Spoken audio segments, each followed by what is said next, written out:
இயேசு உன்னை ஆசீர்வதிப்பார், இன்று முதல் ஆசீர்வதிப்பார். ஆசீர்வதிப்பார், உன்னை ஆசீர்வதிப்பார், இன்று முதல் ஆசீர்வதிப்பார். ஆசீர்வதிப்பார், உன்னை ஆசீர்வதிப்பார், இன்று முதல் ஆசீர்வதிப்பார். எல்லாரும் உட்காருவோம். இந்த நாளிலும் ஆண்டவருடைய சமூகத்தில் வந்திருக்கிற உங்களை தேவன் ஆசீர்வதிப்பாராக. இந்த மாதம் வாக்குத்தத்தத்தை போன வாரத்தில் நாம் தியானித்தோம். ஏசாயா 58 அதிகாரம் 11வது வசனம். ஒருவர் படிங்க. கர்த்தர் நித்தமும் உன்னை நடத்தி, கர்த்தர் நித்தமும் உன்னை நடத்தி மகா வறட்சியான காலங்களில் உன் ஆத்துமாவை திருப்தியாக்கி, உன் ஆத்துமாவை திருப்தியாக்கி, உன் எலும்புகளை நினமுள்ளதாக்குவார். உன் எலும்புகளை நினமுள்ளதாக்குவார். நீ நீர்ப்பாய்ச்சலான தோட்டத்தை போலவும் வற்றாத நீரூற்றை போலவும் இருப்பாய். வற்றாத நீரூற்றை போலவும் இருப்பாய். இந்த வார்த்தையின்படி தேவன் இந்த மாதத்தில் நம்மை ஆசீர்வதித்து வழிநடத்துவார். அவர் நித்தமும் நடத்துகிற தேவன் என்று சொல்லி போன வாரத்தில் கர்த்தரே முன்னின்று நம்மை நடத்துகிற தேவன், ஒவ்வொரு நாளும் முன்னின்று நித்தமும் நடத்துகிறவர். எலியா தீர்க்கதரிசி ஆண்டவர் எப்படி போஷித்து ஒவ்வொரு நாளும் வழி நடத்தினார், எலியாவை சோர்ந்து போன போது எப்படி வழி நடத்தினார், இஸ்ரவேல் மக்களை எப்படி வழி நடத்தினார் என்று சொல்லி காலையிலும் மாலையிலும் போன வாரத்தில் தியானித்தோம். இந்த நாளில் இரண்டாவதாக அவர் மகா வறட்சியான காலங்களிலும் நடத்துகிறவர் என்று சொல்லி இந்த வாக்குத்தத்த வசனத்திலே உள்ள இரண்டாவது காரியத்தை தியானிக்க போகிறோம். மகா வறட்சியான காலத்திலும் நடத்துவார், மகா வறட்சியான காலங்களிலும் நம்மை நடத்துகிறவர். ஸ்தோத்திரம். வறட்சி அப்படின்னும் போது நம்ம முதலாவதாக பார்க்கிறது அப்படின்னா, முதலாவது நம்முடைய எண்ணத்தில் வருகிறது அப்படின்னா ஒரு மழை, இயற்கை இனால் வருகிறதான ஒரு வறட்சி, அதன் மூலமாக உணவு பஞ்சம், தண்ணீர் பஞ்சம், இதெல்லாம் ஏற்படுகிறது ஒரு வறட்சி. ஸ்தோத்திரம். இன்னும் பல வறட்சிகளை நாம் சொல்லலாம். ஸ்தோத்திரம். நம்முடைய சொந்த வாழ்க்கையில் பண கஷ்டங்கள், பொருளாதார கஷ்டங்கள், இதெல்லாம் ஒரு வறட்சியை குறிக்கும். அதுபோல் ஆவிக்குரிய வாழ்க்கையில் அங்கேயும் ஒரு வறட்சி அநேக நேரங்களில் ஏற்படுகிறது உண்டு. இப்படிப்பட்ட எல்லா காரியங்களிலும், மகா வறட்சியான காலங்களிலும் ஆத்துமாவை அவர் திருப்தியாக்கி வழி நடத்துகிற தேவனாயிருப்பார். அல்லேலூயா, ஸ்தோத்திரம். மகா வறட்சியான காலங்களிலும் ஆத்துமாவை திருப்தியாக்குவார். நம்முடைய ஆத்துமா திருப்தியாக இருக்கணும், அதுதான் முக்கியமான காரியம். நிறைய பணம் இருந்தாலும், பொருள் இருந்தாலும், மூட்டை மூட்டையா எல்லாம் இருந்தாலும் சிலருக்கு ஆத்துமாவில் திருப்தி உண்டாகிறது இல்லை. ஆண்டவராகிய இயேசு கிறிஸ்து ஒரு உவமையை சொன்னதை நாம் வேதத்தில் பார்க்கிறோம். ஒரு மனிதனுடைய வயல் நிலங்கள் எல்லாம் அதிகமாய் விளைந்து அவனுக்கு மூட்டை மூட்டையா தானியமெல்லாம் வந்தபோது அங்கே அவன் கவலைப்படுகிறான். எனக்கு தானியம் தரலாய் விளைந்திருக்கிறதே, நான் என்ன செய்வேன்? இப்போ அதை எப்படி சேர்த்து வைக்கிறது? நான் ஒன்று செய்வேன், என்னுடைய களஞ்சியங்கள் எல்லாம் இடித்து பெருசாக கட்டி அதையெல்லாம் அந்த களஞ்சியத்தில் சேர்த்து என்னுடைய ஆத்துமாவை பார்த்து சொல்லுவேன், ஆத்துமாவே, உனக்காக அநேக வருடங்களுக்கு சேர்த்து வைத்திருக்கிறேன், நீ புசித்து குடித்து மகிழ்ச்சியாயிரு, சந்தோஷமாயிரு அப்படின்னு சொல்லுவேன் என்று சொன்னானா. அந்த ராத்திரியில் ஆண்டவர் அவனுக்கு தரிசனமாகி, மதிகேடனை, முட்டாள் பயல, இன்னைக்கு உன்னுடைய ஆத்துமா உன்னிலிருந்து எடுபட்டு போனால் நீ சேர்த்து வைத்தவைகள் யாருடையதாகும் அப்படின்னு சொல்லி கேட்டாராம். அதுபோல் அந்த மனிதனை போல இன்னும் பெருசாக களஞ்சியங்களை கட்டணும், அது பண்ணும், இது பண்ணும் என்கிற காரியங்கள் இன்றைக்கு உலகத்தில் அதிகமாக இருக்கிறது. ஆனால் தேவ பிள்ளைகளாகிய நம்முடைய வாழ்க்கையில் இருந்தாலும் இல்லாவிட்டாலும் எந்த சூழ்நிலையிலும் ஒரு திருப்தியுள்ள ஒரு வாழ்க்கை வாழ ஆண்டவர் நமக்கு உதவி செய்யும்படியாக நாம் வாஞ்சையுள்ளவர்களாய் காணப்பட வேண்டும். அல்லேலூயா. மகா வறட்சியான காலங்களிலும் ஆத்துமாவை திருப்தியாக்குகிற தேவன். இன்றைக்கு உங்களுடைய ஆத்துமாவில் ஒரு திருப்தியுள்ள ஒரு கிறிஸ்தவ வாழ்க்கை உங்களுக்கு இருக்கிறதா? ஸ்தோத்திரம். இல்லாவிட்டால் பாவத்தில் விழுந்து அடிக்கடி விழுந்து எழும்புகிற ஒரு சின்ன குழந்தை தான் ஓடும்போது என்ன செய்யும்? கீழே விழுந்துரும். பார்த்துப்போ பார்த்துப்போ பார்த்துப்போ அப்படின்னு சொல்லி சொன்னாலும், எத்தனை தடவை சொன்னாலும் அந்த பிள்ளை போற இப்படி கொஞ்சம் தூரம் தான் ஓடி இருக்கும், அதுக்குள்ள 2 தடவை விழுந்துரும். சின்ன பிள்ளை, அதுக்கு என்ன தெரியும்? அதுக்கு கால் கூட இன்னும் ஸ்ட்ராங் ஆகல. நான் கிறிஸ்தவ வாழ்க்கையில, நம்முடைய வாழ்க்கையில எத்தனையோ வருடமாய் ஆண்டவரை பின்பற்றுகிற கிறிஸ்தவர்களாக இருக்கிறோம், எத்தனையோ வருடமாய் ஆண்டவரை ஆராதிக்கிறவர்களாக இருக்கிறோம். ஆனால் நம்முடைய வாழ்க்கையில் இன்னைக்கு இந்த சின்ன பிள்ளையை காட்டிலும் அதிகமாக விழுந்து விழுந்து விழுந்து விழுந்து நம்முடைய கிறிஸ்தவ வாழ்க்கை எப்படி ஒரு திருப்திகரமானதாய் காணப்படுகிறதா? ஸ்தோத்திரம். இந்த திருவிருந்த ஞாயிற்றுக்கிழமையில கொஞ்சம் நீங்கள் யோசித்து பார்க்கணும். என்னுடைய ஆவிக்குரிய வாழ்க்கை ஒரு திருப்திகரமாக இருக்கிறதா? கர்த்தருடைய வேதத்தை நான் படித்து என்னுடைய அனுதின வாழ்க்கையில் கர்த்தர் நித்தமும் உன்னை நடத்தி என்று சொல்லப்பட்டிருக்கிறது. என்னுடைய அனுதின வாழ்க்கையில் என்னுடைய வாழ்க்கை, கிறிஸ்தவ வாழ்க்கை எப்படிப்பட்டதா இருக்கிறது?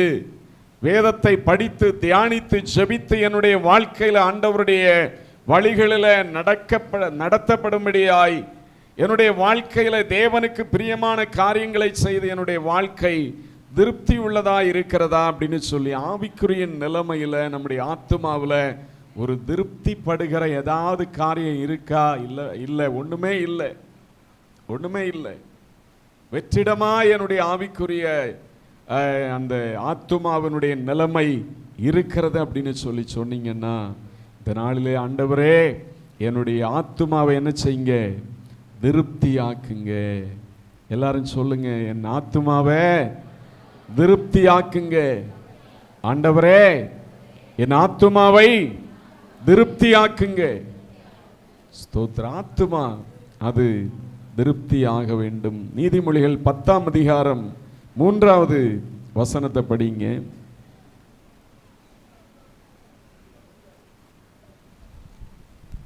கர்த்தர் நீதிமான்களை பசியினால் வருந்த விடார். கர்த்தர் நீதிமான்களை பசியினால் வருந்த விடார். துன்மார்க்கருடைய பொருளையோ அகற்றி விடுகிறார். ஸ்தோத்திரம். பாருங்க, கர்த்தர் நீதிமான்களை பசியினால வருந்த விடார். ஸ்தோத்திரம். நீதிமான்கள் ஆண்டவருடைய பிள்ளைகளுக்கு ஆகாரத்தை கொடுத்து அவர் போஷித்து நடத்துகிற தேவனாக இருக்கிறார். சங்கீதம் 34:10 எல்லாருக்குமே தெரியும். சிங்க குட்டிகள் தாழ்ச்சியடைந்து பட்டினியாய் கிடக்கும், கர்த்தரை தேடுகிறவர்களுக்கு ஒரு நன்மையும் குறைபடாது. ஸ்தோத்திரம். ஆண்டவர் நமக்கு தேவையானவற்றை கொடுக்கிறார். நீதிமான்களை பசியினால அவர் வருந்த விட மாட்டார். இப்போ எதில் நம்முடைய வாழ்க்கையில் ஆண்டவர் இதெல்லாம் நமக்கு கொடுக்கிறார்?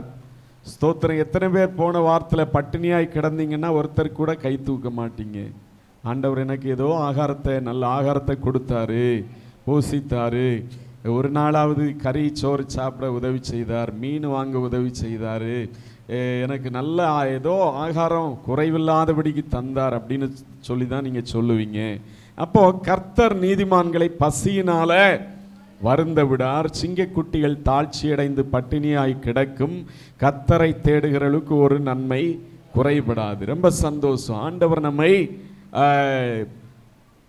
உலக பிரகாரமான சரீரத்துக்கு தேவையான அந்த உணவுகளை எல்லாவற்றையும் கொடுத்து நடத்துகிறார்.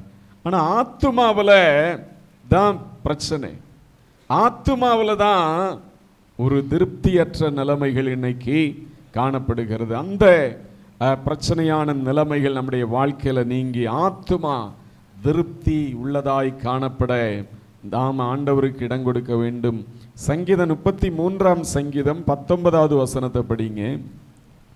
பஞ்சத்தில் அவர்களை உயிரோடே காக்கவும், பஞ்சத்திலே அவர்களை உயிரோடே காக்கவும் கர்த்தருடைய கண் அவர்கள் மேல் நோக்கமாய் இருக்கிறது. கர்த்தருடைய கண் அவர்கள் மேல் நோக்கமாய் இருக்கிறது. ஒவ்வொருவர் மேலும் ஆண்டவருடைய கண்கள் நோக்கமாய் இருக்கிறது. எதற்காக? போஷிக்க, பஞ்சத்திலே அவர்களை உயிரோடே காக்க ஆண்டவருடைய கண்கள் நோக்கமாய் இருக்கிறது. வேதம் சொல்லுகிறது, அவர் கூப்பிடுகிற காக்கை குஞ்சுகளுக்கும் கூட உணவை கொடுத்து ஆகாரத்தை கொடுத்து அவர் இந்த உலகத்தில் வாழ வைக்கிற தேவனாக இருக்கிறார். ஸ்தோத்திரம். சங்கீதம் 37ஆம் சங்கீதம் 19வது வசனத்தை படிங்க. அவர்கள் ஆபத்து காலத்திலே வெட்கப்பட்டு போகாதிருந்து அவர்கள் ஆபத்து காலத்திலே வெட்கப்பட்டு போகாதிருந்து பஞ்ச காலத்திலே திருப்தி அடைவார்கள். பஞ்ச காலத்திலே திருப்தி அடைவார்கள். ஆபத்து காலத்திலே வெட்கப்பட்டு போகாதிருந்து பஞ்ச காலத்திலே திருப்தி அடைவார்கள் என்று சொல்லி வசனம் சொல்லுகிறது. பஞ்ச காலம் என்ன காலம்? பஞ்ச காலத்திலே திருப்தி அடைவார்கள். ஆண்டவருடைய பிள்ளைகளை தேவன் எல்லாம் உள்ள நல்ல செழிப்பான காலத்திலே மாத்திரமல்ல, பஞ்ச காலத்திலும் அவர்கள் திருப்தி அடைவார்கள் என்று சொல்லி எழுதி வைத்திருக்கிறார். ஸ்தோத்திரம். வெளியில பல பஞ்சம் இருக்கலாம், கஷ்டம் இருக்கலாம், பிழைக்கவே கஷ்டமா இருக்கு பிரதர் அப்படின்னு சொல்லலாம். ஆனா ஆண்டவருடைய பிள்ளைகளுடைய வாழ்க்கையில பஞ்ச காலத்திலும் திருப்தி அடையும்படியாய் வாழ்க்கையில அவருடைய கண்கள் நோக்கமாயிருந்து நம்மை வழிநடத்துகிறதாக இருக்கும். மகா வறட்சியான காலங்களிலும் அவர் ஆத்துமாவை திருப்தியாக்கி நடத்துகிற தேவன். பாருங்க, ஆதியாகமத்தில் பார்க்கும்போது அங்கே ஒரு பெரிய பஞ்சத்தை பார்க்கிறோம். பஞ்சம் வந்தபோது யாக்கோபனுடைய குடும்பமும் பாதிக்கப்படுகிறது. யாக்கோபனுடைய குடும்பத்தில் நாம் பார்க்கும்போது 12 பிள்ளைகள் யாக்கோவுக்கு. காலப்போக்கிலே அவர்களுக்கெல்லாம் திருமணமாகிறது. திருமணமாகி பேரம்பேத்தி எல்லாம் வந்து விட்டது. அப்படிப்பட்ட ஒரு சூழ்நிலையில தான் யாக்கோபு இருந்ததான தேசத்தில் பஞ்சம் பயங்கரமாக வருகிறது. ஸ்தோத்திரம். பஞ்சம் வந்த சூழ்நிலையில் பாருங்க, அவர்களை காப்பாற்றுவதற்காக தேவன் திட்டங்களை வைத்து செயல்படுகிறதை பார்க்கிறோம். ஆதியாகமம் 42ஆம் அதிகாரம் 1 முதல் 3 வரை உள்ள வசனங்களை படிங்க. எகிப்திலே தானியம் உண்டென்று யாக்கோபு அறிந்து தன் குமாரரை நோக்கி, நீங்கள் ஒருவர் முகத்தை ஒருவர் பார்த்து கொண்டிருக்கிறது என்ன? எகிப்திலே தானியம் உண்டென்று கேள்விப்படுகிறேன். எகிப்திலே தானியம் உண்டென்று கேள்விப்படுகிறேன். நாம் சாகாமல் உயிரோடு இருக்கும்படி நீங்கள் அவ்விடத்துக்கு போய் நமக்காக தானியம் கொள்ளுங்கள் என்றான். யோசேப்பின் சகோதரர் 10 பேர் தானியம் கொள்ள எகிப்துக்கு போனார்கள். 10 பேர் தானியம் கொள்ள எங்க போனாங்க? எகிப்துக்கு போனார்கள். ஸ்தோத்திரம். எகிப்திலே தானியம் உண்டென்று யாக்கோபு அறிந்தார். எங்க தானியம் இருந்துச்சா? எகிப்துல. ஏன் எகிப்துல தானியம் இருந்துச்சு? அங்கே ஒரு யோசேப்பு இருந்தபடியினால, ஆண்டவரால் வழிநடத்தப்படுகிற ஒரு யோசேப்பு இருந்தபடியினால சுற்றிலும் தேசங்களிலே பஞ்சம், கானான் தேசத்திலே பஞ்சம், பக்கத்தில் இருந்ததான பல நாடுகளிலே பஞ்சம். ஆனா யோசேப்பை தேவன் எகிப்திலே கொண்டு வைத்தபடியினால அங்கே அந்த தேசத்திலே பஞ்சம் வராதபடிக்கு தேவன் அற்புதமாய் அந்த எகிப்து தேசத்தை அவர் திருப்தியாக்கி இருந்தார். ஸ்தோத்திரம். தேவ பிள்ளைகளாகிய அவருடைய பிள்ளைகளுக்காக தேவன் செய்கிறதான காரியம் அது பயங்கரமானதாய் காணப்படுகிறது. எகிப்திலே தானியம் உண்டென்று யாக்கோபு அறிந்து தன் குமாரரை நோக்கி, நீங்கள் ஒருவர் முகத்தை ஒருவர் பார்த்து கொண்டிருக்கிறது என்ன? எகிப்திலே தானியம் உண்டென்று கேள்விப்படுகிறேன். நாம் சாகாமல் உயிரோடு இருக்கும்படி நீங்கள் அவ்விடத்துக்கு போய் நமக்காக தானியம் கொள்ளுங்கள் என்றான். யோசேப்பின் சகோதரர் 10 பேர் தானியம் கொள்ள எகிப்துக்கு போனார்கள். யோசேப்புக்கு அந்த யாக்கோபுக்கு 12 பிள்ளைகள். அதில் பென்யமீன் கடைசியான ஒரு மகன். மீதி 10 பேர் அந்த யோசேப்பு எகிப்து தேசத்தில் இப்பொழுது இருந்து கொண்டிருக்கிறார். பாருங்க, இவர்களுக்கு தெரியாது தங்களை பஞ்சத்தில் காப்பாற்ற தேவன் ஏற்கனவே திட்டத்தை போட்டு விட்டார் என்று சொல்லி. இவர்களுக்கு, யாக்கோபுக்கும் தெரியாது, அவருடைய பிள்ளைகளுக்கும் தெரியாது. ஆனா வேத வசனம் சொல்லுகிறபடி பஞ்சத்தில் அவர்களை உயிரோடே காக்க கர்த்தருடைய கண் அவர்கள் மேல் நோக்கமாயிருக்கிறது என்று சொல்லப்பட்ட வார்த்தையின்படி ஆண்டவர் அங்கே எகிப்து தேசத்துக்கு அந்த யோசேப்பை, பஞ்சம், இப்படி ஒரு பஞ்சம் வரப்போகிறது அப்படின்னு சொல்லி ஆண்டவருக்கு தெரியும். பாருங்க, யோசேப்பை கொண்டு போய் எகிப்திலே உட்கார வைக்கிறார். அந்த எகிப்துக்கும் பஞ்சம் இல்லை, சுற்றிலும் இருந்த ஜனங்களும் யோசேப்பனுடைய குடும்பம் கூட போஷிக்கப்படாது ஏதுவானது. ஸ்தோத்திரம். பாருங்க, இவர்கள் எவ்வளவு தூரம் அந்த எகிப்துக்கு தானியம் கொள்ள போனார்கள் அப்படின்னு சொல்லி பார்க்கும்போது 613 கிலோமீட்டர் எகிப்துக்கும் அவர்கள் இருந்த கானான் இஸ்ரவேல் நாட்டுக்கும் இடையில 613 கிலோமீட்டர் தூரம் இருந்தது. அந்த தூரம் இன்னைக்கு ஒருவேளை பஸ் இருக்குது, ட்ரெயின் இருக்குது, எல்லா வசதியும் இருக்கிறது. காலையில் பஸ் ஏறினா இரவுக்குள்ளாய் போய்விட முடியும். ஆனால் இந்த 613 கிலோமீட்டர் அவர்கள் அந்த காலத்தில் போகணும்னா பல நாட்கள் ஆகும். நடந்து போகணும், இல்லாவிட்டால் கழுதை, குதிரை, ஒட்டகம் இதில் தான் போக முடியும். நடந்து போனால் ஒரு ஆள் நடந்து போனால் எத்தனை கிலோமீட்டர் நடக்க முடியும் ஒரு நாளில்? நடந்து பழக்கம் உள்ளவங்க சொல்லுங்க.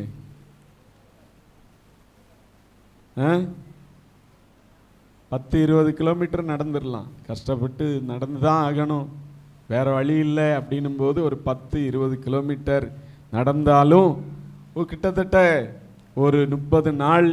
ஒரு 20 கிலோமீட்டர் நடந்தால் ஒரு 30 நாளில் போயிடலாம். 10 கிலோமீட்டர் தான் என்னால் நடக்க முடியும், அது இடையில கொஞ்சம் படுத்து தூங்கிட்டு மறுநாள் தெம்பா எழும்பி போகலான்னு நினைக்கிறேன் அப்படின்னு சொல்லி நினச்சோன்னா 60 நாளுக்கு மேலே ஆயிரும். அப்படி அவர்கள் நடந்து போய் தானியம் வாங்க போகிறார்கள். ஸ்தோத்திரம். 42ஆம் அதிகாரம் 26ஆம் வசனத்தில் யாக்கோவனுடைய பிள்ளைகள் எப்படி அவர்கள் தானியம் கொள்ள போனார்கள் அப்படின்னு சொல்லி பார்க்கும்போது 26ஆம் வசனம் படிங்க. அவர்கள் அந்த தானியத்தை தங்கள் கழுதையின் மேல் ஏற்றிக்கொண்டு அவ்விடம் விட்டு புறப்பட்டு போனார்கள். தங்குகிற இடத்திலே அவர்களில் ஒருவன் தன் கழுதைக்கு தீவனம் போட தன் சாக்கை திறந்த போது போதும் பாருங்க, அவர்கள் அந்த தானியத்தை தங்கள் கழுதைகளின் மேல் ஏற்றிக்கொண்டு அவ்விடம் விட்டு புறப்பட்டு போனார்கள். கழுதைகள் மேல் ஏற்றிக்கொண்டு அவ்விடம் விட்டு புறப்பட்டு போனார்கள். அப்ப கழுதைகளிலே அவர்கள் ஏறினாங்களா இல்லை தங்கள் சுமையை வைக்க மாத்திரம் கழுதையை பயன்படுத்தினாங்களா அப்படின்னு சொல்லி தெரியல. அநேகமாக அவர்கள் நிறைய தானியம் கொண்டு வர வேண்டியது இருந்திருக்கும். இந்த கழுதைகள் மேல் தான் தானியத்தை மாத்திரம்தான் கொண்டு வந்துட்டு கழுதைகளை அந்த போகும்போது ஒருவேளை கழுதைகள் மேல் ஏறி போனாலும் வரும்போது நடந்து தான் வந்திருக்க முடியும். அப்படி தான் அவர்கள் கஷ்டப்பட்டு அந்த தானியத்தை கொண்டு வந்திருப்பார்கள். பாருங்க, பல நேரங்களில் பிள்ளைகளை பார்த்து கழுதை அப்படின்னு சொல்லி திட்டுவாங்க பெற்றோர்கள். கழுதை எவ்வளோ சுமக்கிறது பாருங்க. ஆனால் கழுதை பிள்ளையை திட்டுறது போல நினைத்து என்ன சொல்லுவாங்க? கழுதை. ஸ்தோத்திரம். கழுதை எவ்வளோ சுமக்கிற ஒரு ஜீவன் கழுதையாக இருக்கிறது. ஸ்தோத்திரம். கழுதை அப்படின்னு சொல்லி உங்களை திட்டினாங்கன்னா நான் தான் சுமக்கிறேன் அப்படின்னு சொல்லி நீங்கள் சொல்லலாம். அதை ரொம்ப ரொம்ப மோசமான வார்த்தை அப்படின்னு சொல்லி நினைக்க வேண்டாம். பாருங்க, இப்படி அவர்கள் அந்த கானான் தேசத்தில் போகிறாங்க, தானியத்தை வாங்குகிறார்கள். பஞ்சத்திலிருந்து பிழைக்கும்படியாய் அவர்களுக்கு ஒரு நம்பிக்கை உண்டாகிறது. ஆனால் அவர்களுக்கு தெரியாது. ஸ்தோத்திரம். ஆதியாகமம் 42:6-8 வரை படிங்க. யோசேப்பு அத்தேசத்துக்கு அதிபதியா இருந்து தேசத்தின் ஜனங்கள் யாவருக்கும் விற்றான்.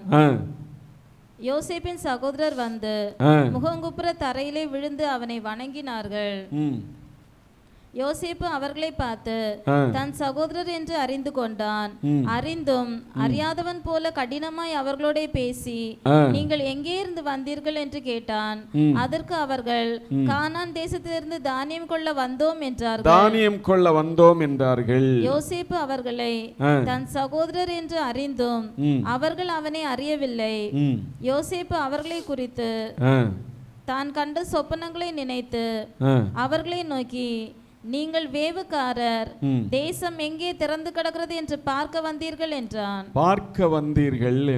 பாருங்க, இப்போ இவர்கள் எல்லாம் தானியம் வாங்க முதல் தடவை போகும்போது அந்த தேசத்தில் எந்த ஒரு சகோதரனை குழியில போட்டு பிற்பாடு வியாபாரிகளிடத்துல விற்று யோசேப்பை எத்தனை வெள்ளிக்காசுக்கு விற்றாங்களான்னு சொல்லுங்க? 20 வெள்ளிக்காசுக்கு அவர்கள் வியாபாரிகளிடத்துல விற்று போட்டார்கள். அந்த விற்று போட்டதான ஒரு சகோதரனாகிய அந்த யோசேப்பு அந்த எகிப்து தேசத்துக்கே அதிபதியாய் மாறிவிட்டார் அப்படின்னு சொல்லி இவங்களுக்கு தெரியாது. ஸ்தோத்திரம்.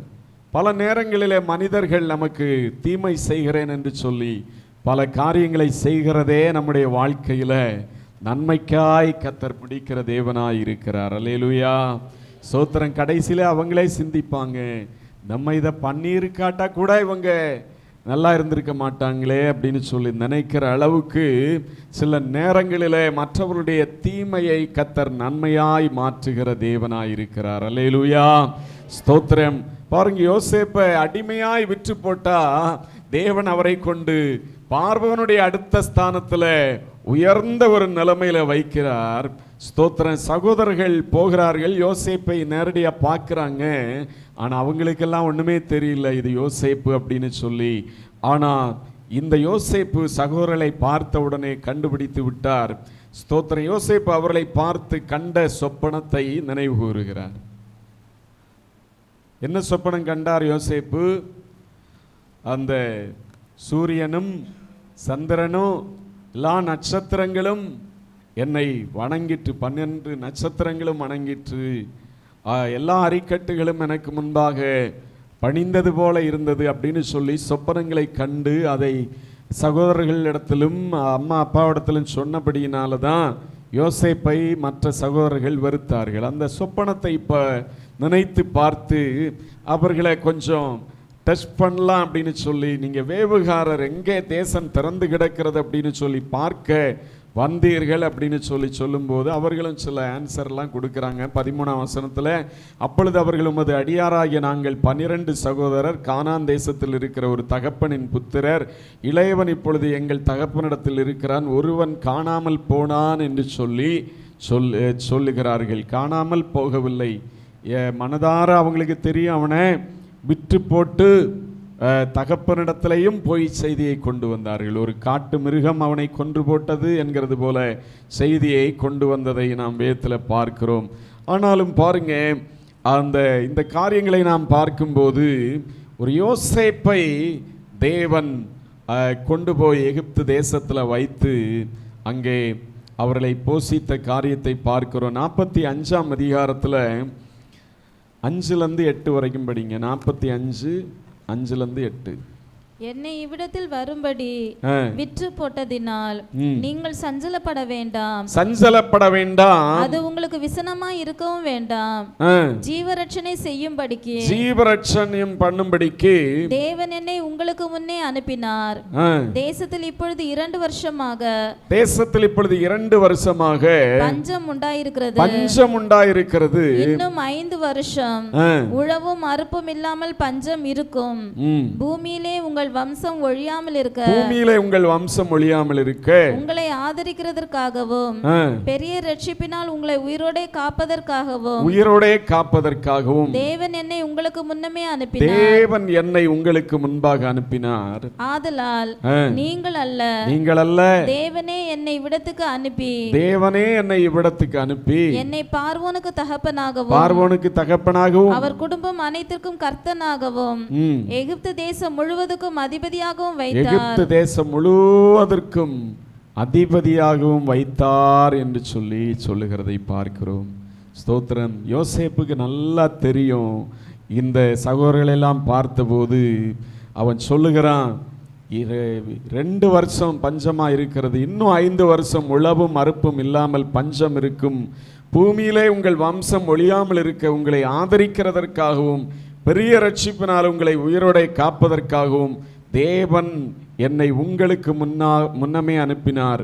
ஆதலால் நீங்கள் அல்ல, தேவனே என்னை இவ்விடத்துக்கு அனுப்பி என்னை பார்வோனுக்கு தகப்பனாகவும் அவர் குடும்பம் அனைத்துக்கும் கர்த்தனாகவும் எகிப்து தேசம் முழுவதற்கும் அதிபதியாகவும் வைத்தார் என்று சொல்லி அவர் உண்மையை அறிந்து வைத்திருந்தார் யோசேப்பு மாத்திரம் பார்வோனுக்கு அந்த சொப்பனத்தை வெளிப்படுத்தாமல் இருந்திருந்தா என்ன ஆயிருக்கும்?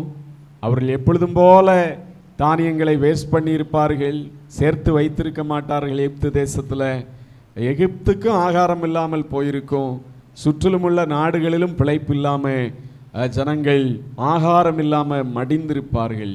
ஆனால் ஒரு யோசேப்பினால எத்தனை பேருக்கு பிழைப்பு உண்டாகிறது பாருங்க. ஆண்டவர் நம்மை பிழைப்பூட்டுகிறவர் மாத்திரமல்ல, நம் மூலமாய் அநேகரை பிழைத்திருக்க செய்ய வழி நடத்துகிற தேவனாயிருக்கிறார்.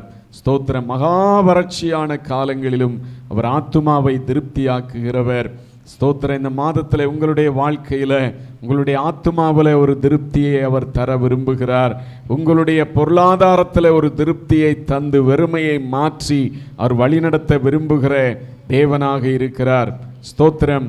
நாம் தொடர்ந்து பார்க்கும்போது 2 ராஜாக்கள் 6ஆம் அதிகாரம் 24, 25 வசனங்களிலே படிக்கும்போது அங்கே ஒரு பெரிய பஞ்சம் உண்டாகிறது. பாருங்க, 2 ராஜாக்கள் 6:24. இதற்கு பின்பு சீரியாவின் ராஜாவாகிய பெனாதாத் தன் ராணுவத்தை எல்லாம் கூட்டிக் கொண்டு வந்து சமாரியாவை முற்றுகை போட்டான். சமாரியாவை அவன் முற்றுகை போட்டான். அதனாலே சமாரியாவிலே கொடிய பஞ்சம் உண்டாயிற்று. ஒரு கழுதை தலை 80 வெள்ளிக்காசுக்கும் புறாக்களுக்கு போடுகிற கார்படி பயறு 5 வெள்ளிக்காசுக்கும் விற்கப்படும் மட்டும் அதை முற்றுகை போட்டார்கள்.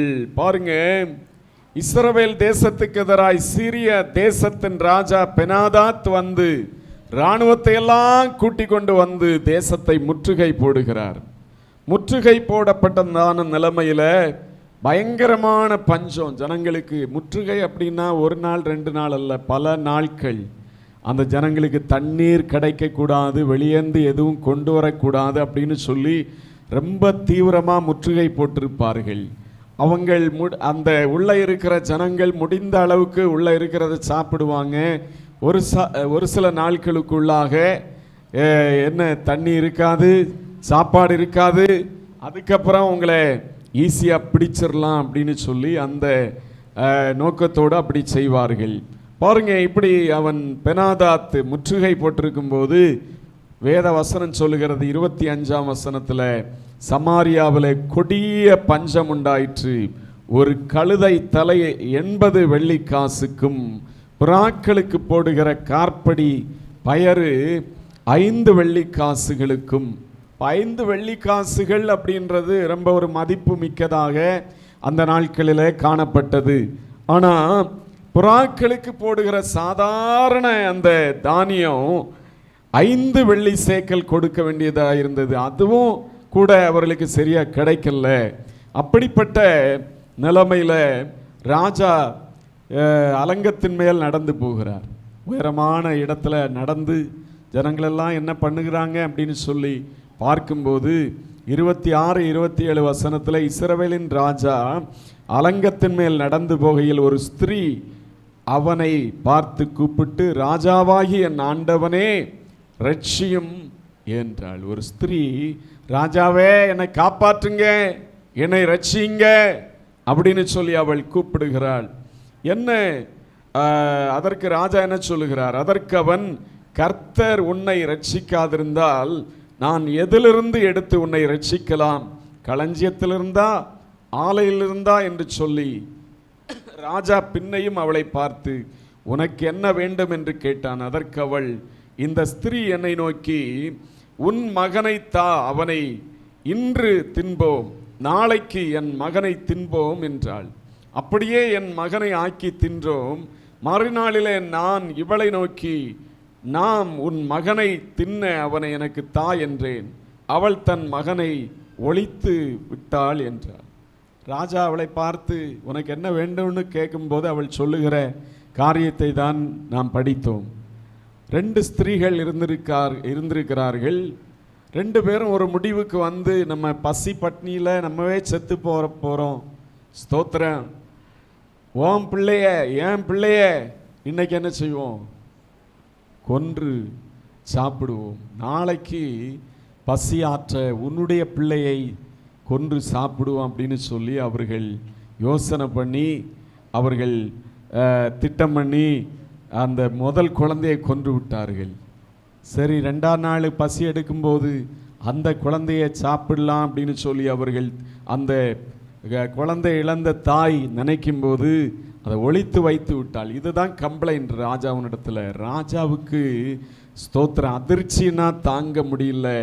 பாருங்க, அவர் என்ன செய்தார்? ராஜா 30ஆம் வசனத்தில் படிங்க. 30ஆம் வசனம். அந்த ஸ்திரீயின் வார்த்தைகளை ராஜா கேட்டவுடனே அலங்கத்தின் மேல் நடந்து போகிற அவன் தன் வஸ்திரங்களை கிழித்து கொண்டான். அவன் உள்ளே தன் சரீரத்தின் மேல் இரட்டு உடுத்திருக்கிறதை ஜனங்கள் கண்டார்கள். பாருங்க, அந்த ஸ்திரீ இந்த வார்த்தைகளை எல்லாம் சொன்ன உடனே ரொம்ப அதிர்ச்சி ராஜாவுக்கு. ட்ரெஸ் எல்லாம், ராஜ வஸ்திரம், அதை எல்லாத்தையும் கிழித்து விட்டார். உள்ள பார்த்தா ஏற்கனவே அவர் இந்த பஞ்சத்தின் மத்தியில ஒரு ரெட்டு உடை உடுத்து ஆண்டவருக்கு முன்பாக அவர் தன்னை தாழ்த்தி கொண்டிருந்ததை நாம் பார்க்க முடிகிறது. ரெட்டு உடை, அந்த மேல் வஸ்திரத்தை கிழித்து கொண்ட போது உள்ள அந்த நாட்களிலே அவர்கள் ரெட்டு உடுத்தி சாம்பல்ல உட்கார்ந்து, எந்த ஒரு பெரிய ஒரு பஞ்சம், பெரிய ஒரு ஆபத்து வரும்போது அப்படி செய்வார்கள். அந்த வஸ்திரத்தை ராஜா உள்ள போட்டிருந்ததை மக்கள் பார்த்தார்கள். பாருங்க, அவன் ஆத்திரத்தோடு எலிசா என்கிற தீர்க்கதரிசிக்கு எதிராக சில வார்த்தைகளை பேசுகிறதை பார்க்கிறோம். அவன் சாப்பாத்தின் குமாரனாகிய எலிசாவின் தலை இன்றைக்கு அவன் மேல் இருந்தால் தேவன் அதற்கு சரியாகவும் அதற்கு அதிகமாகவும் எனக்கு செய்ய கடவர் என்றான். ஸ்தோத்திரம். பாருங்க, இப்படி எலிசாவுக்கு விரோதமாய் சொல்லும்போது எலிசாவை பிடிக்க அங்கே ஆட்களை அனுப்புகிறார். ஒரு சந்தர்ப்பத்தில் எலிசா சொல்லுகிறார், என்ன சொல்லுகிறார்? 7ஆம் அதிகாரத்தில் 1ஆம் வசனமும் 8ஆம் வசனமும் படிங்க.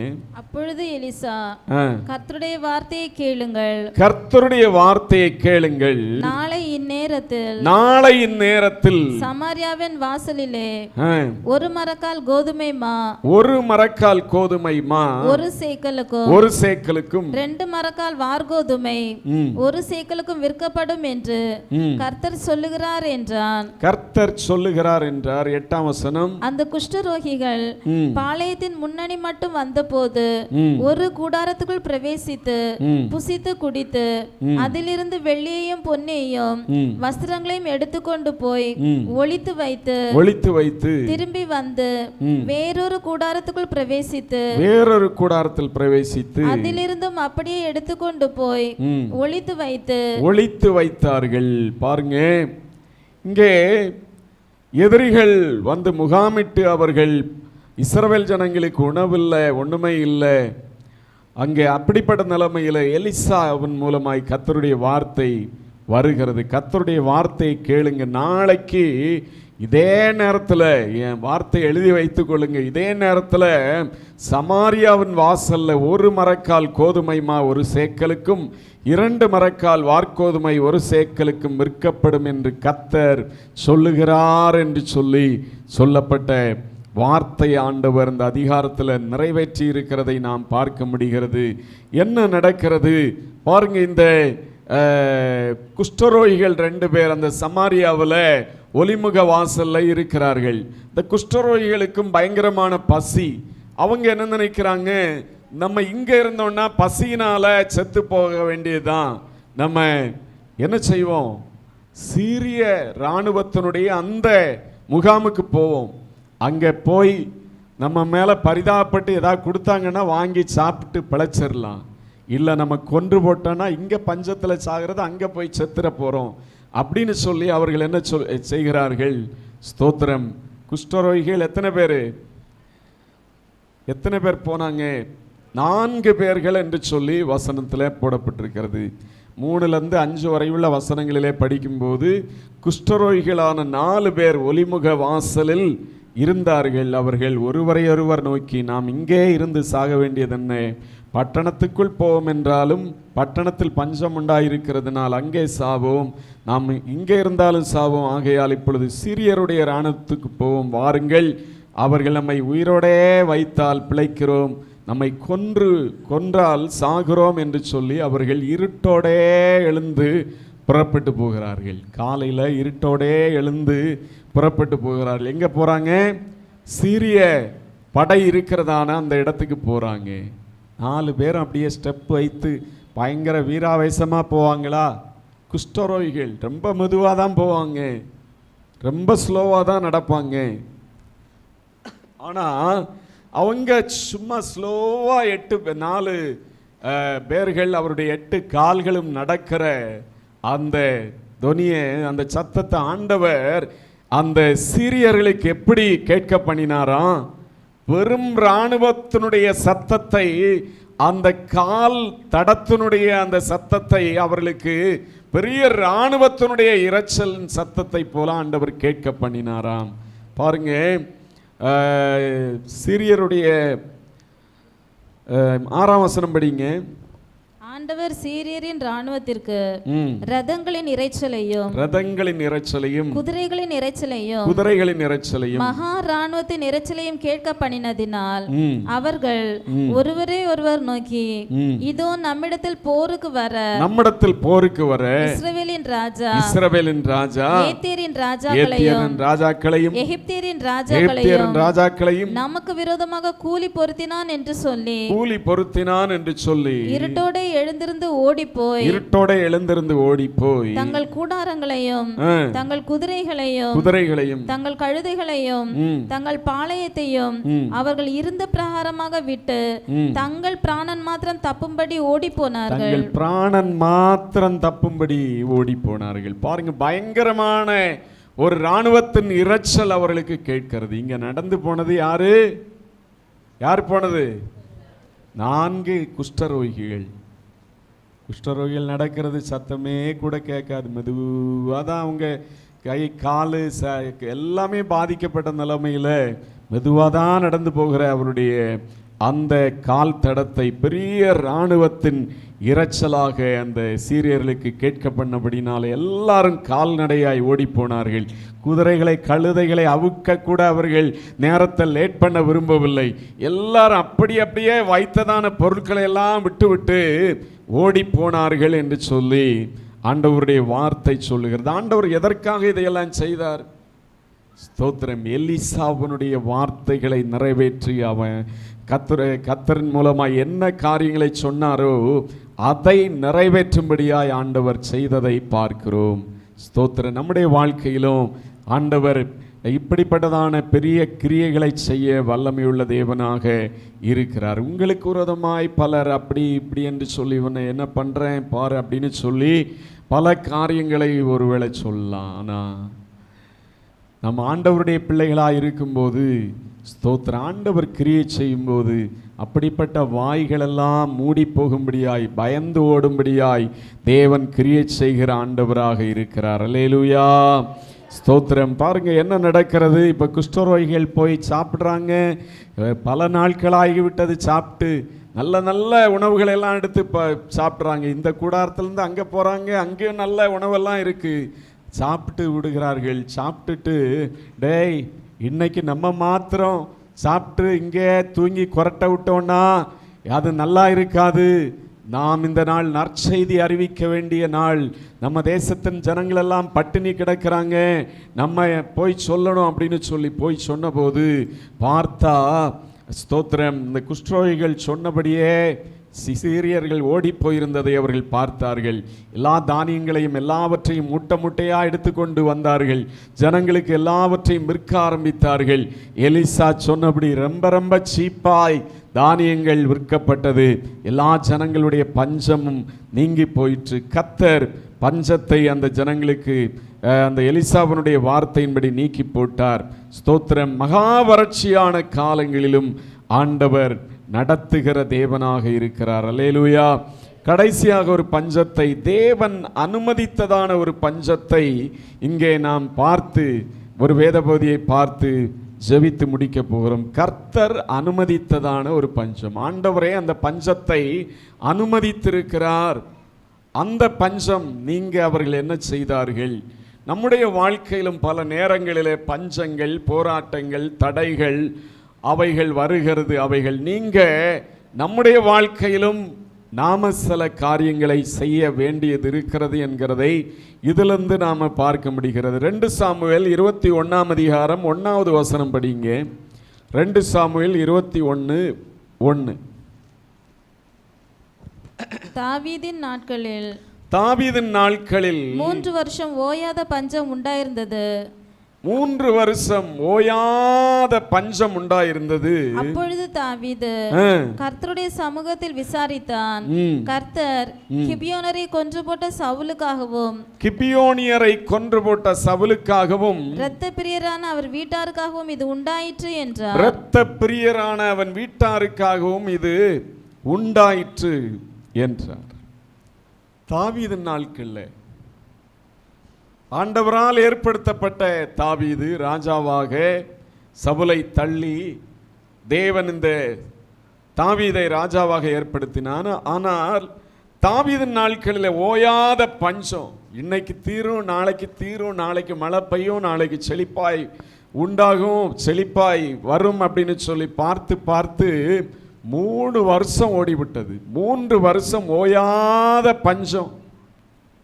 1 வருஷம் பஞ்சத்துக்கே நம்ம எல்லாம் தாங்க முடியல. எப்படியும் ஒரு 10 வருஷம் இருக்குன்னு சொல்லி நினைக்கிறேன். மழையே பெய்யல, தண்ணீருக்கு எங்கெங்கேயோ ஜனங்கள் எல்லாம் நடந்தாங்க. ஞாபகம் இருக்குதா? மறந்துட்டீங்களா தெரில. ஸ்தோத்திரம். ஞாபகம் இருக்கா? ஸ்தோத்திரம். பாருங்க, 1 வருஷம் கூட இல்லை நமக்கு பஞ்சம். ஆனா 3 வருஷம் பஞ்சம் ஒரு தேசத்துலன்னா எவ்வளவு கஷ்டமா இருக்கும். தாவீது ஆண்டவரை ஏன்ப்பா என் தேசத்துல இந்த பஞ்சம் அப்படின்னு சொல்லி ஆண்டவரிடத்துல விசாரித்து செபித்து கேட்கும்போது கர்த்தர் கிபியோனியரை கொன்று போட்ட சவுலுக்காகவும் இரத்த பிரியரான அவன் வீட்டாருக்காகவும் இது உண்டாயிற்று என்றார். கிபியோனியர் அப்படின்னா யாருன்னு சொல்லி பார்க்கும்போது அவர்கள் இஸ்ரவேல் ஜனங்கள் கிடையாது, மீதியானியர்கள். அவர்கள் எல்லாரும் அழிக்கப்பட வேண்டியவர்களாய் இருந்தார்கள். ஆனால் யோசுவாவின் நாட்களில் அவர்கள் அந்த தேசத்தை சுதந்தரிக்க வரும்போது அவர்களுக்கு நம்மையும் இவர்கள் அழித்து விடுவார்கள் அப்படின்ற பயத்தில் இந்த கிபியோனியர்கள் என்ன செய்தார்கள் அப்படின்னு சொல்லி பார்க்கும்போது தாங்கள் ரொம்ப தூரத்தில் உள்ள ஒரு ஜனங்களைப் போல தங்களை காட்டிக்கொண்டு அவருடைய ஆகாரம் உணவெல்லாம் பல நாட்கள் அவர்கள் பூசணம் பிடிக்க வைத்து, ரொம்ப தூரத்திலிருந்து வந்ததுனால அதை பூசணம் பிடித்து விட்டது என்று சொல்லி அதை காண்பித்து, நாங்கள் ரொம்ப தூரத்திலிருந்து வந்தோம், நாங்கள் உங்களை பின்பற்ற விரும்புகிறோம், எங்களோடு உடன்படிக்கை பண்ணி கொள்ளுங்கள் அப்படின்னு சொல்லி அவர்கள் சொன்னபோது அவர்களோடு உடன்படிக்கை பண்ணி கொண்டார்கள். கடைசியில் பார்த்தா அவங்க பக்கத்து ஊரில் உள்ள ஜனங்கள் கிபியோனியர்கள் என்று சொல்லி கண்டுபிடித்தார்கள். ஆனால் உடன்படிக்கை பண்ணிவிட்டது, எனவே ஒன்றும் இதுக்கு மேலே செய்ய முடியாது, அவர்களை கொல்ல முடியாது என்று சொல்லி அவர்களை தேவனுடைய ஆலயத்தில் தேவனுடைய ஆலயத்தின் பணிவிடை காரியங்களுக்காக அவர்கள் பயன்படுத்தப்பட்டார்கள். அப்படிப்பட்டதான கிபியோனியர்களை சவுலின் நாட்களில் என்ன செய்கிறார்? அவர் கொன்று போட்டார். இது கர்த்தருக்கு பிரியமில்லாத காரியமாய் முடிந்தது. காரணம், அவர்களோடு இஸ்ரவேல் ஜனங்கள் உடன்படிக்கை பண்ணி இருக்கிறார்கள். இஸ்ரவேல் ஜனங்களுக்குள்ளே ஏக ஜனங்களைப் போல இருக்கிறார்கள். அவர்களை கொன்று போட்டது ஆண்டவருக்கு கோபமாகிவிட்டது. 3 வருடமாய் ஓயாத பஞ்சம்.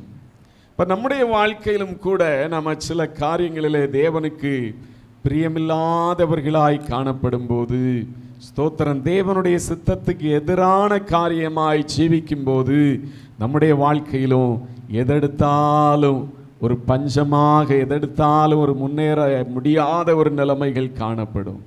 ஸ்தோத்திரம். அதை கண்டுபிடிக்கணும். ஆண்டவரை ஏன் ஆண்டவரை 3 வருஷமாய் பஞ்சம்?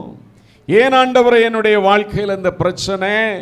ஏன் ஆண்டவரை என்னுடைய வாழ்க்கையில் இந்த தடைகள் அப்படின்னு சொல்லி ஜெபத்தில் தாவீதை போல ஜெபிக்கும் போது ஆண்டவர் உணர்த்துவார். அந்த காரியத்தை சரி பண்ணும்போது ஆண்டவர் உங்களுடைய வாழ்க்கையில் தடைகளை நீக்கி அவர் உங்களுக்கு பெரிய ஒரு விடுதலை கட்டளையிடுவார். பாருங்க, இந்த கிபியோனியர் கொன்று போடப்பட்டதுனால தான் தடை, பஞ்சம் அப்படின்னு சொல்லி தாவீதுக்கு தேவன் அறிவித்த போது தாவீது அந்த கிபியோனியரில் முக்கியமான ஜனங்களை எல்லாம் அழைக்கிறார்.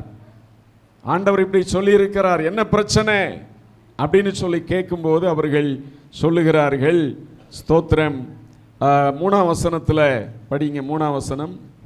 ஆகையால் தாவீது கிபியோனரை பார்த்து, நான் உங்களுக்கு செய்ய வேண்டியது என்ன?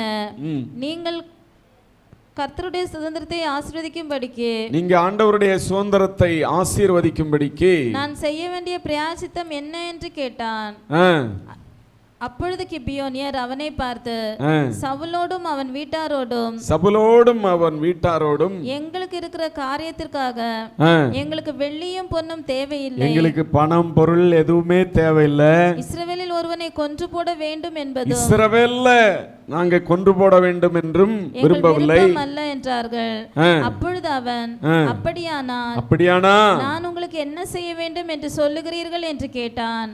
அவர்கள் ராஜாவை நோக்கி நாங்கள் இஸ்ரவேலின் எல்லையிலெங்கும் நிலைக்காதபடிக்கு அழிந்து போக எவன் எங்களை நிர்மூலமாக்கி எங்களுக்கு பொல்லாப்பு செய்ய நினைத்தானோ அவன் குமாரரில் 7 பேர் கர்த்தர் தெரிந்து கொண்ட சவுலின் ஊராகிய கிபியாவிலே நாங்கள் அவர்களை கர்த்தருக்கென்று தூக்கி போட எங்களுக்கு ஒப்பு கொடுக்கப்பட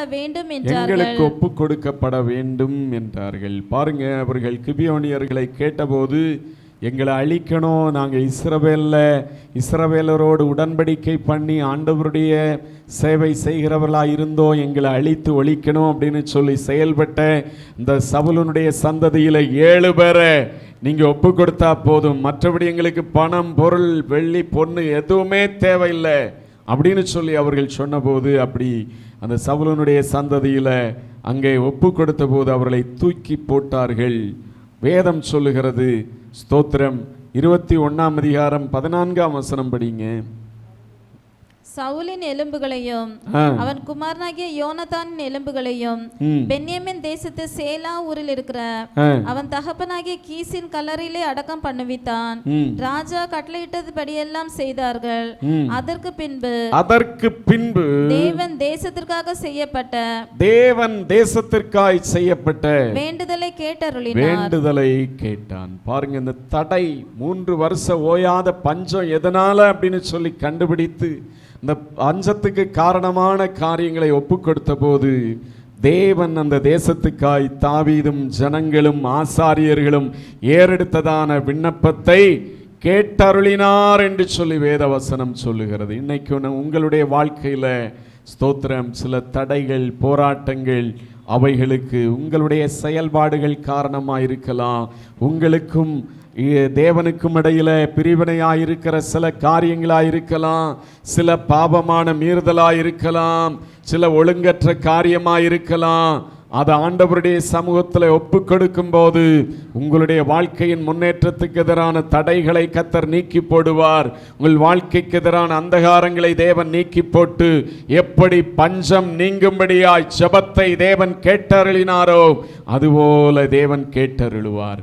ஸ்தோத்திரம். என் பொருளாதார காரியத்தில் எனக்கு உயர்வில்லையே, ஆசீர்வாதம் இல்லையே அப்படின்னு சொல்லி நீங்கள் ஒருவேளை சொல்லலாம். ஒருவேளை நீங்கள் ஆண்டவருக்கு கொடுக்கிற காரியத்தில் உண்மை இல்லாதவர்களாக இருக்கிறதுனால அப்படி ஒருவேளை இருக்கலாம். நீங்கள் ஆண்டவரிடத்தில் கேளுங்க, ஆண்டவரே எதனாலப்பா அப்படின்னு சொல்லி கேட்டு இந்த நாளில் ஸ்தோத்திரம், அந்த ஜனங்களுக்கு அந்த தேசத்தில் கர்த்தர் அந்த பஞ்சத்தை அனுமதித்தார் என்று சொல்லி வேத வசனத்தின் மூலமாய் அறிய முடிகிறது. ஆண்டவருடைய சித்தத்தை அறிந்து இந்த பஞ்சம் நீங்க செயல்பட்டார்கள். அவர்களுடைய விண்ணப்பம் கேட்கப்பட்டது, செழிப்புண்டானது, மழை பெய்தது, 3 வருஷ பஞ்சம் நீங்கிற்று. உங்களுடைய வாழ்க்கையில் ஏன் பஞ்சம், ஏன் கஷ்டம், ஏன் தடைகள் அப்படின்னு சொல்லி நீங்கள் இன்னைக்கு ஆண்டவரிடத்தில் கேளுங்க.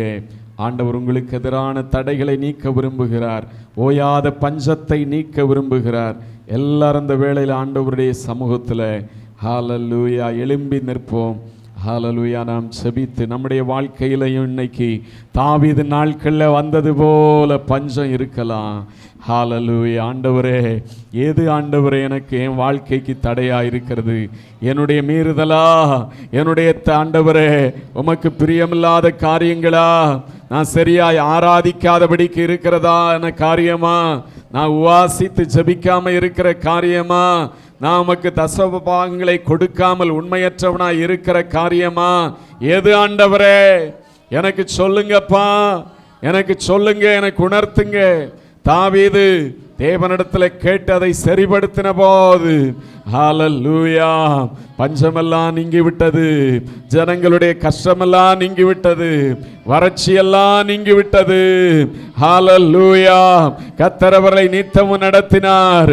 மகா வறட்சியான காலங்களிலும் அவருடைய ஆத்துமா திருப்தியாக்கப்பட்டது. ஹல்லேலூயா. இன்றைக்கு வறட்சியினால ஆத்துமா திருப்தி இல்லாம இருக்கிறதுக்கு காரணம் என்ன அப்படின்னு சொல்லி ஆண்டவரிடத்துல கேளுங்க. வறட்சியிலும் ஆத்துமாக்களை திருப்தியாக்குகிறவர் தான் நம்முடைய தேவன். கஷ்டத்திலும் ஆத்துமாவை திருப்தியாக்குறவர் தான் நம்முடைய தேவன். ஆனா ஏன் சில காரியங்கள் இருக்கிறது, ஆசீர்வாதங்கள் இருக்கிறது, வருமானம் இருக்கிறது, இருந்தாலும் ஆத்துமாவில் திருப்தி இல்லையே, ஏன் அப்படின்னு சொல்லி நீங்க ஆண்டவரிடத்துல இந்த திருவிருந்து ஞாயிற்றுக்கிழமையில கேட்டு ஹல்லேலூயா தேவனிடத்துல செபித்து விடுதலையை பெற்றுக் கொள்ளுங்க.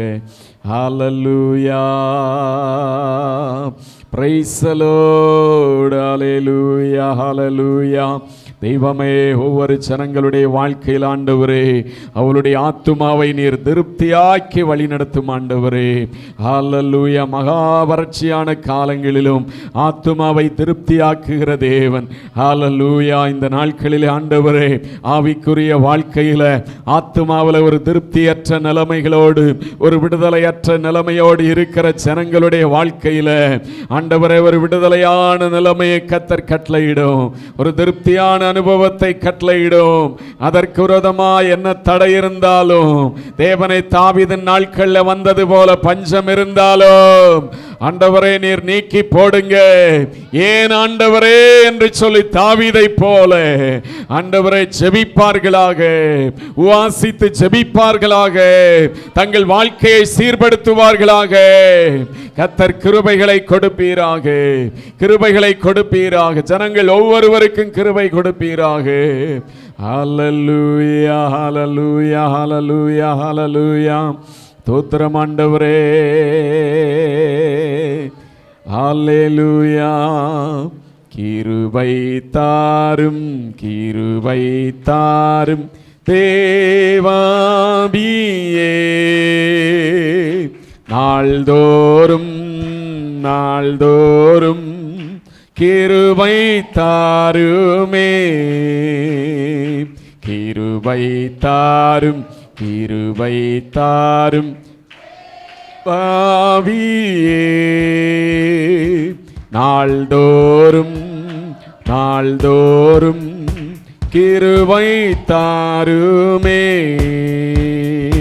தாருமே தாருமே தாருமே புது கிருபை, தாருமே தாருமே தாருமே புது கிருபை, கிருபை தாரும், கிருபை தாரும் தேவாவியே,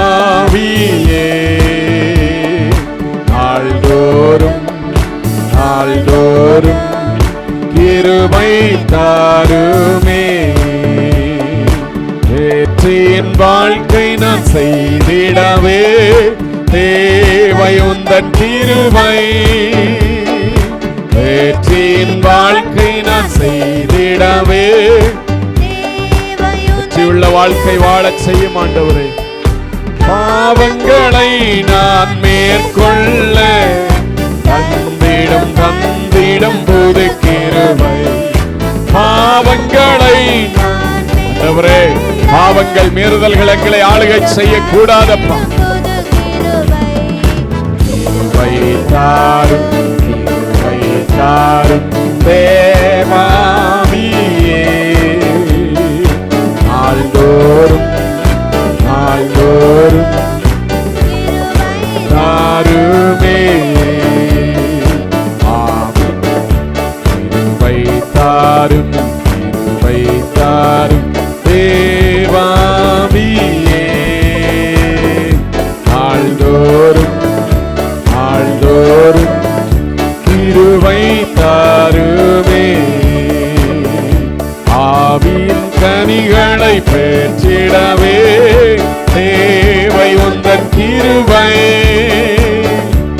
ஆவியின் கனிகளை, ஆவியின் கனிகளின் ஆலயங்களை நிரப்பி நடத்துறது நேசரின் வருகையில் சந்தித்து மகிழ தந்திடும் புது கிருபை. நேசரின் வருகையில் சந்தித்து மகிழ தந்திடும் புது கிருபை. கிருபை தாரும் தேவாவியே, நாள்தோறும் கிருபை தாருமே. கிருபை தாரும் தேவாவியே, நாள்தோறும் கிருபை தாருமே. உத்தம ஊழியம் செய்திடவே தேவையுந்தன் கிருபை. உத்தம ஊழியம் செய்திடவே தேவையுந்தன் கிருபை. காலைதோறும் உம்மை கண்டிடவே தந்திடும் புது கிருபை. காலைதோறும் உம்மை கண்டிடவே தந்திடும் புது கிருபை. கிருபை தாரும் தேவாவியே, நாள்தோறும் கிருபை தாருமே. கிருபை தாரும் தேவாவியே, நாள்தோறும் கிருபை தாருமே. ஆண்டவரே, ஒவ்வொரு ஜனங்களுடைய வாழ்க்கையிலும் ஒரு வெற்றியுள்ள கிறிஸ்தவ ஜீவியம் செய்ய ஆண்டவரே நீர் உதவி செய்யுங்க. ஆண்டவரே, கிருபைகளை தந்து வழி நடத்துங்க. ஹல்லேலூயா. மகா வறட்சியான காலங்களிலும் ஆத்துமா திருப்தியாக்கப்படட்டும். ஆத்துமா வறுமையாயிருக்க வேண்டாம். ஆத்துமா நிம்மதியற்று அலைய வேண்டாம். ஆண்டவரே, எந்த வறட்சியிலும் ஹல்லேலூயா ஆத்துமாக்கள் திருப்தியாக்கப்பட்டதாயிருக்கட்டும். ஆண்டவரே, ஹல்லேலூயா. திருப்தி இல்லாதபடிக்கு இருக்கிற அனுபவங்கள் மத்தியில் இந்த நாளில் தாவீதை போல தேவ சமூகத்தில் அமர்ந்து ஏன் ஆண்டவரே 3 வருஷ ஓயாத பஞ்சம் என்று சொல்லி தாவீது கேட்டு விடுதலை பெற்று கொண்டது போல ஒவ்வொரு ஜனங்களுடைய வாழ்க்கையிலும் ஆண்டவரே அப்பா தங்களுடைய நிலைமைகளை அவர்கள் அறிந்து கொள்ளட்டும். ஆண்டவரே, தேவ சமூகத்தில் அமர்ந்து ஆண்டவரே அப்பா உம்முடைய வார்த்தைகளை கேட்டு விடுதலையை பெற்றுக்கொள்ள உதவி செய்யுங்க. ஹல்லேலூயா, ஹல்லேலூயா, ஆமென். இயேசுவின் வருகை நெருங்கிடுதே, அவர்